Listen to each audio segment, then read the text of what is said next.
আসসালামু আলাইকুম। রান্নায় সুব্রতা চ্যানেল থেকে সবাইকে ধন্যবাদ। হরলিক্সের প্যাকেট দেখে মনে হচ্ছে কি এমন আজব কি করব। হ্যাঁ, আজকে হরলিক্স এর বিস্কিট থেকে আমি করব একটি মজাদার ডেজার্ট। প্রথমে আমি কড়াইতে 1/2 লিটার পরিমাণে ঘন দুধ নিয়েছি।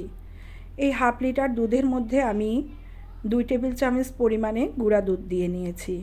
এরপরে দিয়েছি 2 টেবিল চামচ পরিমাণে চিনি দিয়ে ভালোভাবে নেড়েচেড়ে চুলার ফ্লেমটা অন করে দিয়েছি। এরপরে আমি এর মধ্যে একটি বাটিতে কিছুটা পরিমাণে পানি, ধরেন 1/2 কাপ পরিমাণে পানির মধ্যে আমি 3 টেবিল চামচ পরিমাণে কাস্টার্ড পাউডার দিয়েছি, দিয়ে ভালোভাবে গুলিয়ে নিয়েছি। এরপরে দুধটি কিছুক্ষণ জ্বালানোর পরে একটু বলক চলে আসলে আমি এর মধ্যে যে কাস্টার্ড পাউডারটি রেডি করে রেখেছিলাম সেই কাস্টার্ড পাউডারটি ধীরে ধীরে দিয়ে দেব।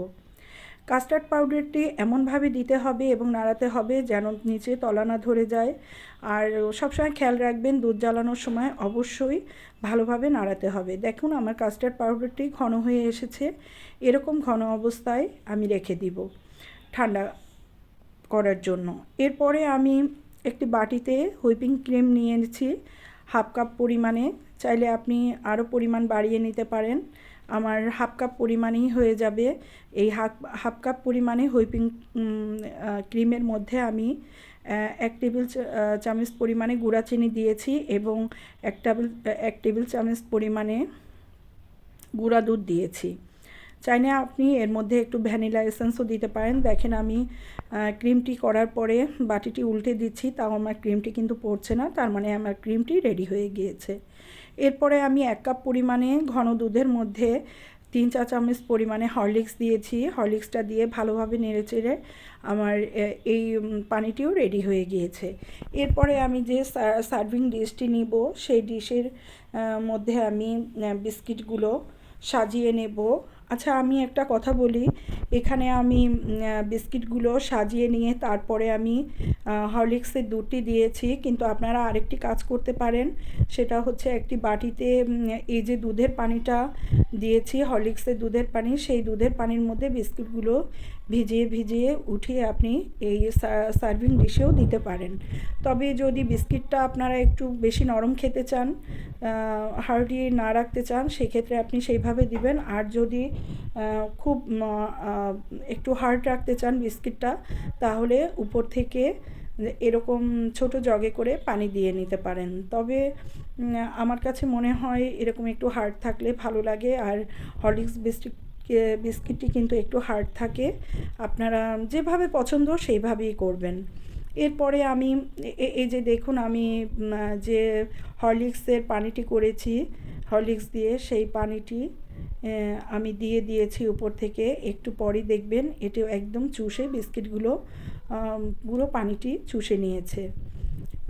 এরপরে আমি এই যে কাস্টার্ডটি করেছি, দেখেন কাস্টার্ডটি কিন্তু বেশ ঘন হয়ে গিয়েছে।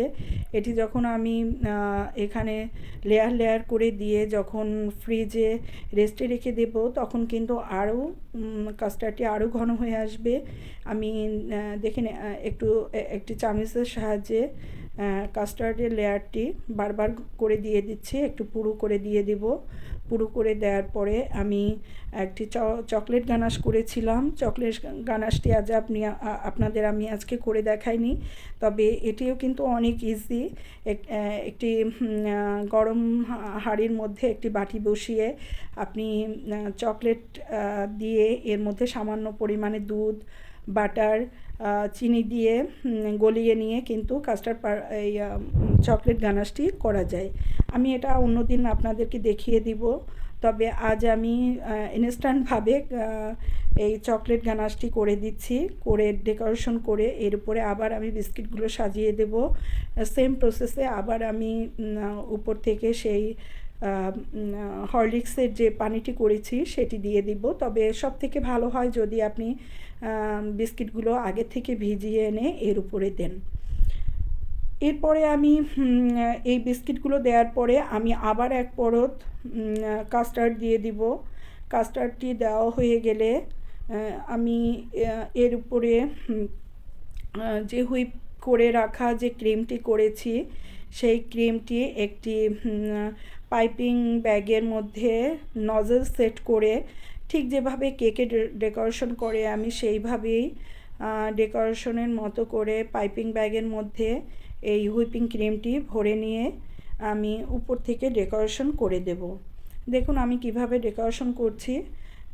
এই যে এটা পাইপিং ব্যাগের মধ্যে যে নজেলটা দিয়েছি, এই নজেলের সাহায্যে আমি ডিজাইনটা করে দিয়েছি। এটা কিন্তু খুবই ইজি, যারা কেক করেন তাদের কাছে এটা খুবই ইজি মনে হবে। এরপরে আমি যে চকলেট গানাশটি ছিল, সেই চকলেট গানাশটি আমি উপর থেকে দিয়ে একটু ডেকোরেশন করে দিয়েছি। আর বিস্কিটটা গুঁড়া করে আমি সাইড থেকে ঘুরিয়ে বিস্কিট গুঁড়াটা দিয়ে আমি ফ্রিজে প্রায় 1 ঘন্টা নর্মাল ফ্রিজে রেস্টে রেখেছি। রেস্টে রাখার পরে এটি কিন্তু খুব সুন্দরভাবে বসে গিয়েছে এবং খাওয়ার উপযোগী হয়েছে। দেখুন আমি ডেজার্টটি কাটছি, কেটে একটি সার্ভিং ডিশে উঠিয়ে আপনাদের পরিবেশন করে দেখাচ্ছি। এটা কিন্তু অনেক টেস্ট হয়েছে। বাড়িতে আপনারা সবাই এটা অবশ্যই ট্রাই করবেন এবং আমাকে জানাবেন, আমাকে কমেন্টস করবেন যে কেমন হয়েছে। আশা করি সবাই ভালো থাকবেন। আল্লাহ হাফেজ। আমার চ্যানেলটি সাবস্ক্রাইব করুন।